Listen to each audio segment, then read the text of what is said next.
रीवा में 76 करोड़ का high profile IT park बन रहा है, लेकिन क्या ये विकास की पहचान बनेगा या किसी बड़े हादसे की वजह? हम ऐसा इसलिए कह रहे हैं क्योंकि हमारे कैमरे में जो तस्वीरें कैद हुई हैं, वो सिस्टम की लापरवाही की कहानी बखूबी बयां करती है। ऊंचाई पर काम कर रहे इन मजदूरों को देखिए, न सिर पर हेलमेट, न शरीर पर सेफ्टी हार्नेस और न ही सेफ्टी नेट। क्या प्रशासन किसी बड़े हादसे का इंतजार कर रहा है? Madhya Pradesh industrial development corporation यानी MPIDC की देखरेख में इस पार्क को बनाया जा रहा है। सवाल ये है कि जितना खर्च सरकार इस प्रोजेक्ट में कर रही है, उसमें से थोड़ा खर्च क्या सरकार मजदूरों की सेफ्टी के लिए नहीं कर सकती? क्या प्रोजेक्ट लोगों की जान से बढ़कर है? कई मजदूर बहुमंजिला इमारत की ऊंचाई पर बिना किसी हेलमेट के काम कर रहे हैं। किसी के पास सेफ्टी बेल्ट या लाइफलाइन तक नहीं है।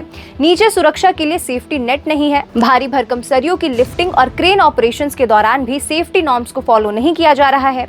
एक छोटी सी चूक और किसी भी मजदूर की जान तक जा सकती है।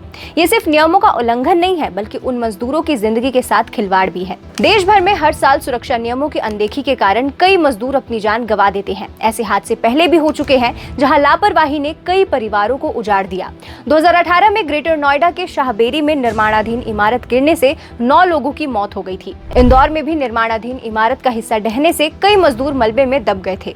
भोपाल और प्रदेश के अन्य जिलों में भी ऊंचाई से गिरने और सुरक्षा उपकरणों की कमी के कारण कई मजदूर अपनी जान गंवा चुके हैं। लेकिन सवाल यही है कि क्या रीवा प्रशासन इन हादसों से कोई सबक लेना ही नहीं चाहता? पब्लिक वाणी ने इस मामले में जिम्मेदार अधिकारियों से भी जवाब मांगा। MPIDC के प्रभारी कार्यपालक निदेशक उदयकांत तिवारी से बात करने की कोशिश की गई, लेकिन उन्होंने इस पर बात करने से ही मना कर दिया। MPIDC की डायरेक्टर नमिता तिवारी ने कहा कि वे फिलहाल इंदौर में हैं और इस मामले में लेबर इंस्पेक्टर से संपर्क करने की सलाह दी। जब लेबर इंस्पेक्टर अंकुर यादव से बात की गई तो उन्होंने इसे अपने अधिकार क्षेत्र से बाहर का विषय बता दिया और जिम्मेदारी लेने से ही मना कर दिया। यानी करोड़ों रुपए की परियोजना, सैकड़ों मजदूर, लेकिन जिम्मेदारी लेने वाला कोई नहीं। अब पब्लिक वाणी प्रशासन और संबंधित विभागों से कुछ सीधे सवाल पूछता है। पहला सवाल, सुरक्षा उपकरणों के बिना मजदूरों से जानलेवा काम कराने वाले ठेकेदारों पर अब तक कोई आपराधिक कार्रवाई क्यों नहीं हुई?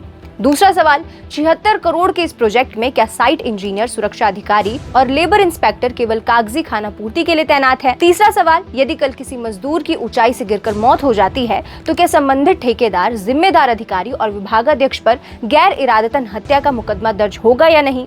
और चौथा सवाल, रीवा IT पार्क के श्रमिकों की सुरक्षा की अंतिम जवाबदेही आखिर किसकी है? पब्लिक वाणी का उद्देश्य किसी व्यक्ति या संस्था को बदनाम करने का बिल्कुल नहीं है, बल्कि जनहित से जुड़े गंभीर मुद्दों को सामने लाने का है। यदि सुरक्षा मानकों का पालन हो रहा है तो संबंधित विभाग को सार्वजनिक रूप से इसकी जानकारी देनी चाहिए, लेकिन यदि नियमों का उल्लंघन हो रहा है तो कार्रवाई केवल कागजों पर नहीं बल्कि जमीन पर भी दिखाई देनी चाहिए, क्योंकि विकास की असली पहचान ऊंची इमारतें नहीं बल्कि उनमें काम करने वाले हर मजदूर की सुरक्षित वापसी है।